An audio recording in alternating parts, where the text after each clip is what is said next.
दूसरा शांति पाता है आपकी शांति से प्रभावित होकर के। वो प्रभाव बुद्धि से नहीं होता है, वो प्रभाव अंदर ही अंदर प्रकाशित हो करके दूसरों को भी प्रकाशित करता है और इसी प्रकार मनुष्य शांत हो जाता है। अब सहयोग में आप जानते हैं कि हर तरह के लोग आते हैं, कोई बड़े ही वायलेंट, कोई बड़े गुस्सेले, कोई बहुत ज़्यादा क्रोधी, कोई क्रांतिकारी और बहुत ज़्यादा लड़ने वाले, हर तरह के लोग मैंने देखे।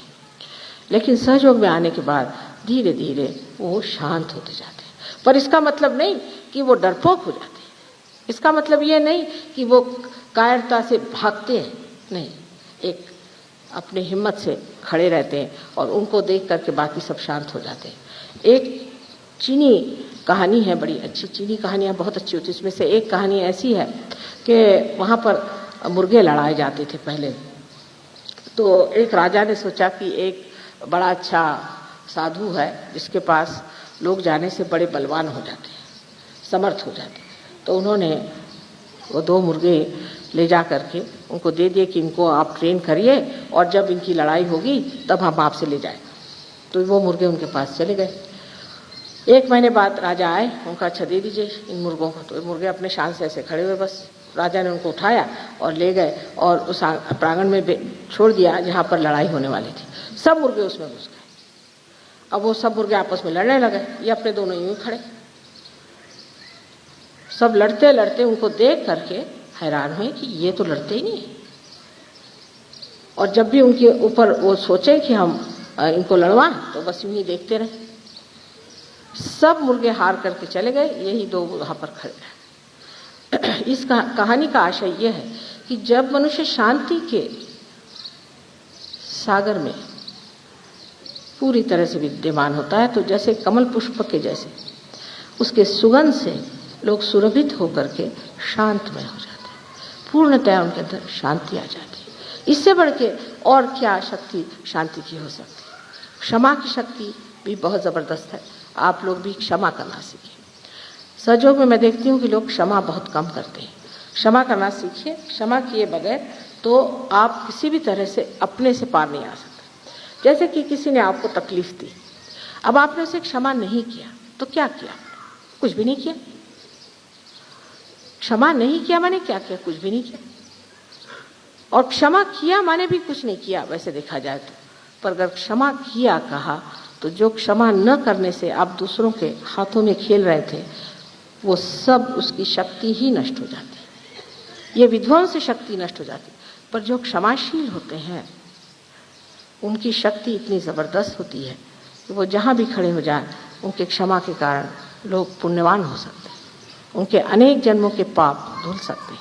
जन्म जन्मांतर की जितनी उन्होंने व्याधियाँ इकट्ठी हुई हैं सारी की सारी खत्म हो सकती है क्योंकि उन्होंने क्षमा कर दी।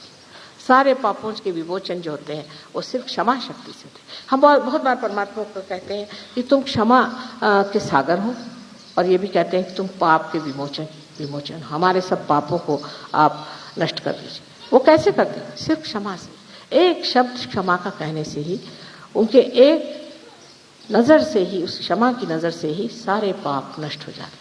लेकिन क्योंकि हमने ऐसे लोगों को देखा नहीं, क्योंकि हमने ऐसे लोगों को सोचा नहीं, और ऐसे बारे में हम जानते भी नहीं, हमें विश्वास नहीं होता कि ऐसे भी कोई लोग दुनिया में हो सकते हैं। ऐसे ही लोग हमें खड़े करने हैं आज। और आप जानते हैं कि जो आप थे वो आज नहीं है, और जो आज है वो कल नहीं रहेंगे। कल ऐसे ही लोग सहयोग में खड़े होने वाले हैं जिनके अंदर दया, क्षमा और शांति की सारी शक्तियाँ प्रज्वलित हैं, और जिनके कारण संसार में हर तरह का आराम, सुख, चैन सब मिलेगा।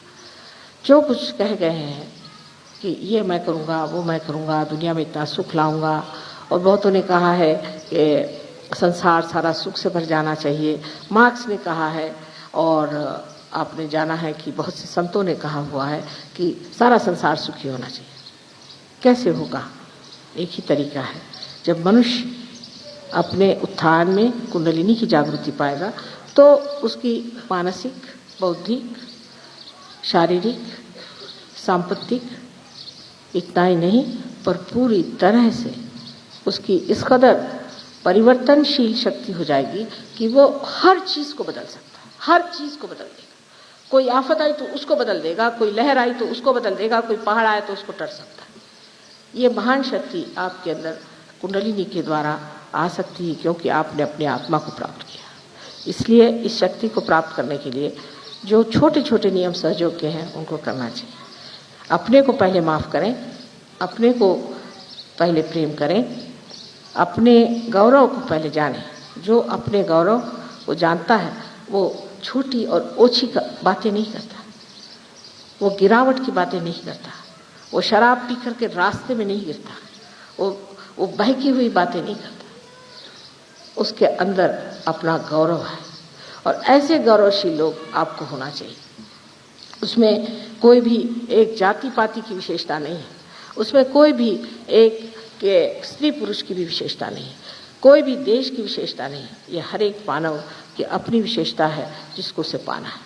जिस विशेषता को पा करके ही मनुष्य जान सकता है कि परमात्मा ने किस विशेष रूप से उसे बनाया। आज काफ़ी उम्र हो गई हमारी, आप जानते हैं, और कार्य भी बहुत मेहनत से करना पड़ता है, सफ़र भी बहुत होती है।